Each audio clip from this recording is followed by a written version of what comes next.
আচ্ছা ম্যাম, আমার তো মাঝে মাঝে এই জিনিসটা জানতে খুব ইচ্ছে করে যে নেতাজি সুভাষচন্দ্র বসু একজন স্বাধীনতা সংগ্রামী ছিলেন। তিনি এক জায়গায় বেশিক্ষণ সময় থাকতে পারতেন না।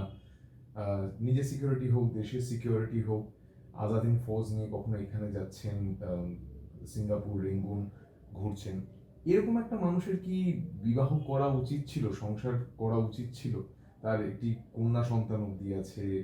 মানে আমার মনে হয় যে এরকম একজন মানুষের সংসার ধর্মে না যাওয়াটাই শ্রেয়।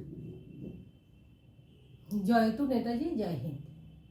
প্রথমেই বলি, নেতাজি সুভাষচন্দ্রের এই যে তথাকথিত বিবাহ এবং কন্যা সন্তান, এই বিষয়টি সম্পূর্ণ নেহেরু সরকারের ষড়যন্ত্র, তার চরিত্র হননের একটা রাস্তা এবং আরও গভীর রাজনৈতিক ষড়যন্ত্র, সেটা প্রসঙ্গত আমি বিশ্লেষণ করব। আচ্ছা, বলে রাখি, এই নেতাজির বিবাহ সংক্রান্ত খবরটি সর্বপ্রথম 1949 সালে হিন্দে সংবাদ পত্রিকা প্রকাশ করে। তখন সেখানে বলা হয় যে 1941 সালে নেতাজি বিবাহ করেছেন এবং 1941 সালে তিনি একটি পুত্র সন্তানের জন্ম দিয়েছেন।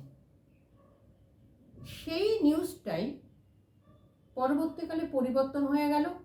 1941 সালে যে পুত্র সন্তানের কথা বলা হয়েছিল, সেটা 1951 সালে প্রকাশ হলো পুত্র সন্তানের জায়গায় একেবারে ম্যাজিকের মতো সেটা কন্যা সন্তান হয়ে গেল এবং বলা হলো 1941 সালে নেতাজি পুত্র সন্তান প্রসব করেছেন, অর্থাৎ যেই বছর তিনি ভারত ত্যাগ করেছিলেন। তবে এটা কি সময়ের বিচারে কি সঠিক? আমার মনে হয় একটু বিচার বিশ্লেষণ করলেই মনে হবে সঠিক নয়, নাম্বার 1।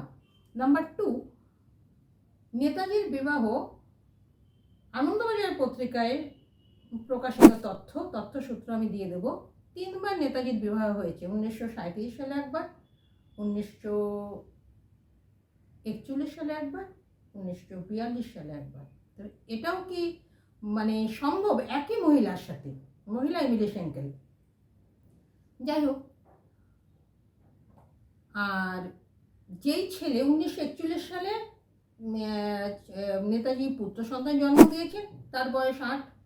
আবার 1951 সালে সেই পুত্র সন্তান হয়ে গেলেন কন্যা সন্তান, সেখানেও তার বয়স 8ম বর্ষীয়।